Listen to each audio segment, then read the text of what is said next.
Assalamualaikum warahmatullahi wabarakatuh. Salam sejahtera bagi kita semua. Salam Guru Indonesia. Video ini adalah dokumentasi praktek pembelajaran yang saya laksanakan dalam rangka penilaian uji kinerja pendidikan profesi guru dalam jabatan. Perkenalkan, nama saya Hani Ismiati. Saya adalah mahasiswi PPG dalam jabatan kategori gelombang 3 tahun 2025 dari LPTK UIN Mataram. Dengan nomor induk mahasiswa 2501110198. Praktek pembelajaran ini dilaksanakan di Madrasah Ibtidaiyah Nurul Sobah, Batunyale, Praia Tengah dengan nomor NPSN 50201578. Pada hari Kamis tanggal 9 Oktober 2025 di kelas 3A Madrasah Ibtidaiyah untuk mata pelajaran fikih dengan materi mudahnya sholat bagi orang sakit. Model pembelajaran dalam pelaksanaan ini saya menerapkan model Problem Based Learning atau PBL. Semoga video pembelajaran ini dapat memberikan manfaat dan inspirasi. Selamat menyaksikan. Terima kasih. Wassalamualaikum warahmatullahi wabarakatuh. Assalamualaikum. Waalaikumsalam. Siswa kelas 3A? Siap. Bapak. Siswa kelas 3A? Siap. Kelas 3A apa kabar? Baik. Siapkah kalian untuk belajar? Siap. Semangat semuanya, dengar dengan seksama. Siswa kelas 3A semuanya hebat. Guru bagaimana kabarnya? Sehat. Siap.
tertib atau berurutan.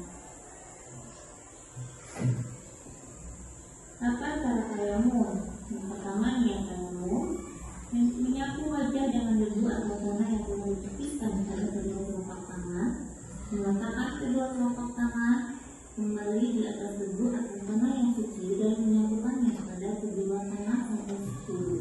Niat tayamum, mulai tayamum di 300 cm pada 5 dekat. Selanjutnya adalah tata cara tayamum. Tidak, benar tayamum. Kita akan mempraktekkan tata cara bertayamum. Yang pertama, siapkan terlebih dahulu tempat untuk bertayamum. Bisa saja tembok atau tempat yang suci. Yang kedua, pastikan sudah masuk waktu sholat. Yang ketiga, membaca basmalah dilanjutkan dengan niat tayamum. Nawaitu tayamuma istibahati sholati fardholillahi ta'ala. Yang keempat, mengambil debu yang suci, kemudian ditepiskan dan menyapukannya ke wajah. Kelima, kita akan mengambil debu kembali, ditepiskan kembali dan meletakkan debu ke kedua telapak tangan. Dahulukan yang bagian kanan, menyatukan debu ke bagian kanan kedua tangan sampai siku. Dilanjutkan ke bagian kiri sampai siku.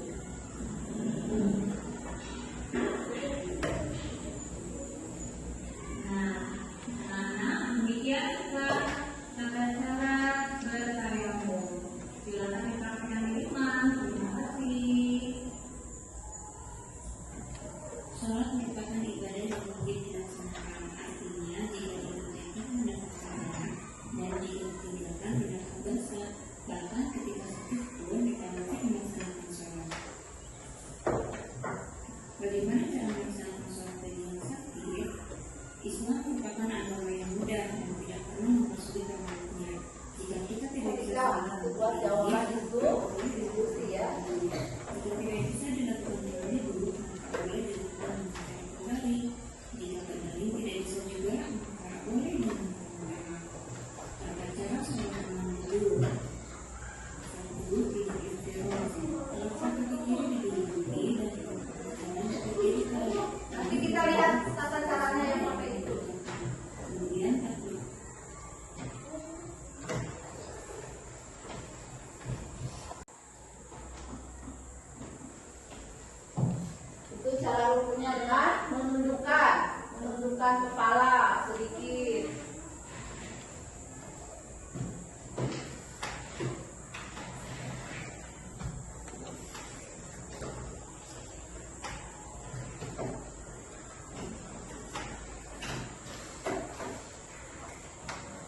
dijawab bagaimana cara sholatnya dan bagaimana cara rukunya. Cuma 2 ya soalnya.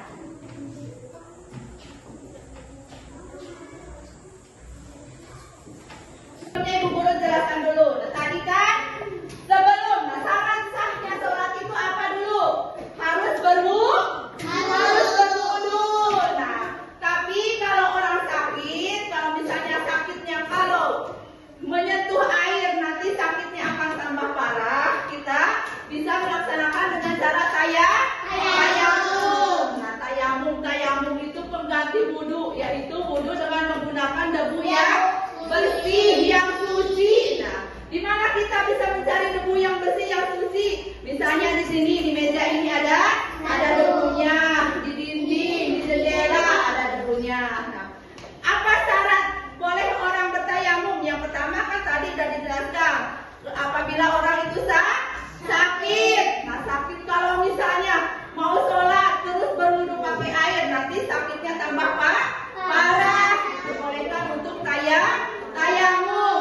Yang kedua, perhatikan. Yang kedua, bagi orang yang berada di perjalanan. Nah, di perjalanan ketika kita bepergian. Nah, materi yang kemarin sholat di perjalanan, yaitu jamaah dan qasar. Nah, kalau kita bepergian kan mau sholat, dan kemarin sudah dijelaskan, sholat di dalam kendaraan. Kalau kita menggunakan gojali, kalau kita menggunakan mobil pribadi, kita bisa berhenti semau kita. Tapi kalau pakai bis, kita tidak bisa ya. Terus bagaimana cara wudunya? Kalau bis yang bagus pasti ada toiletnya. Kalau bis yang biasa kan tidak ada toilet. Bagaimana cara wudunya? Ya kita bertayamum. Yang ketiga, diperbolehkan tayamum itu apabila kita mau sholat, sudah datang waktu sholat, tetapi kita tidak mendapatkan air. Jadi kita harus bertayamum. Kelompok 1 nanti ditulis jawabannya. Ini soalnya. Yang siapa perwakilan diskusikan ya. Jawab. Nah, ini Ibu Guru kasih materinya dibaca dulu materinya. Ayo diskusikan, jawab. Ya, nanti kita presentasikan ke depan, bacakan hasil diskusi. Nah, ini untuk kelompok 2. Kelompok 2 nanti siapa yang itu? Alin. Nah, ini Ibu Guru kasih materinya dibaca ya. Ini untuk jawaban. Baca materinya. Ya, taruh jawabannya di situ, kasih nama kelompok berapa.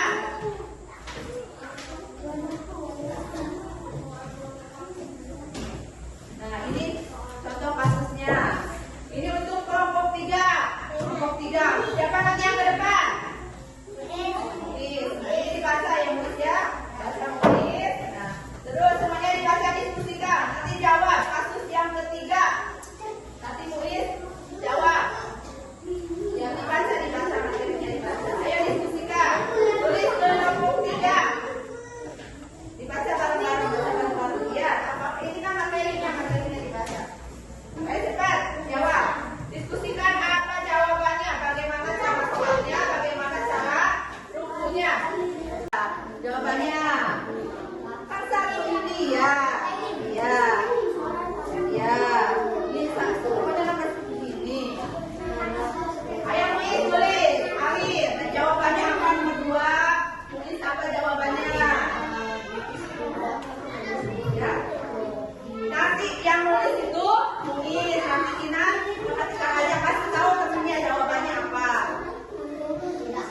Ayo diskusikan. Ayo Mila jawab. Bagaimana cara rukunya? Ya. Ini kan pertanyaannya nih, baca mana pertanyaan semuanya. Ini pertanyaannya nih. Kan yang ketiga apa? Bagaimana cara ruku dan sujudnya? Nah, bagaimana ruku dan sujudnya? Jawab. Ya, tulis di situ. Ya di sini aja udah, ini nomor 1 kan udah jawabannya. Nah, sekarang jawabannya nomor 3 apa? Ini jawabannya tentang ruku dan sujud. Ruku dan sujudnya bagaimana? Tidak usah ditulis, langsung jawaban. Ya, yang masih ada jawabannya nomor 2.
Kalian sudah paham ya? Kalau kita tidak bisa sholat sambil berdiri, sambil duduk.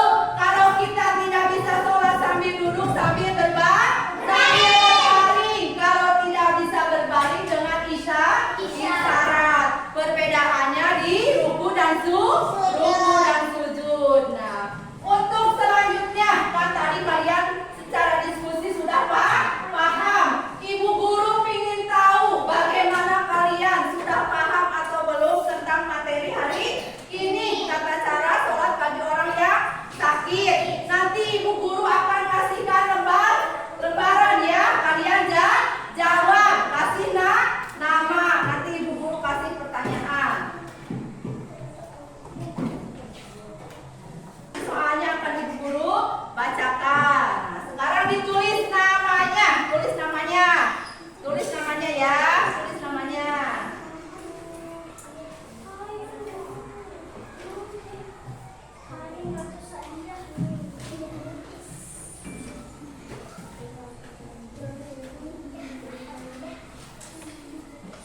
Tulis namanya. Nah, sekarang ibu guru akan membacakan soal. Ada kelebihan kertas. Ibu guru akan membacakan soal.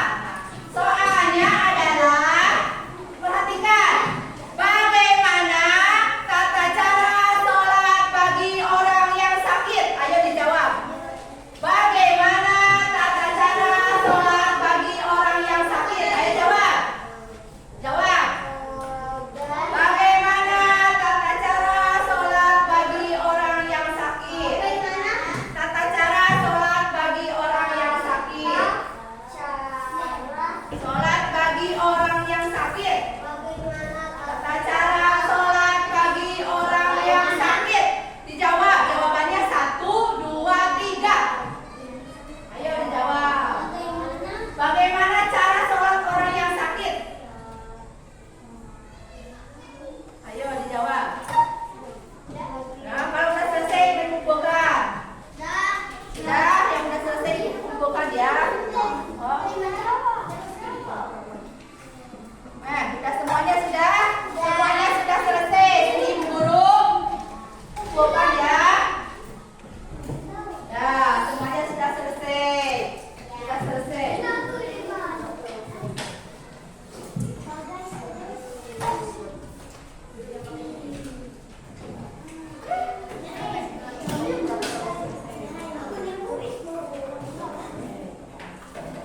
Dah, semuanya perhatikan. Lana, Muin. Sudah ya. Ibu guru ingin lihat dulu jawabannya. Ingin lihat dulu jawabannya ya. Semuanya benar atau tidak? Nah, hampir semua jawabannya benar ya. Berarti kalian sudah paham. Jadi, tata cara sholat bagi orang yang sakit pertama apa? Yang kedua, baru yang ketiga, dengan isyarat. Nah, alhamdulillah pelajaran untuk hari ini kita selesai. Alhamdulillah semuanya sudah paham. Sudah paham. Jadi ya, sekali lagi ibu guru kasih tahu lagi. Yang pertama kan tadi sudah kita belajar tentang tayamum. Karena syarat sahnya sholat itu harus wudu. Kalau bagi orang yang sakit, karena mungkin takut kena air, takut sakitnya tambah parah, bisa diganti dengan tayamum. Jadi sudah paham ya tata cara tayamum. Nah, setelah tayamum kemudian melaksanakan sholat. Kalau sholatnya tidak bisa berdiri, bisa sholat dengan duduk. Kalau tidak bisa duduk dengan berbaring.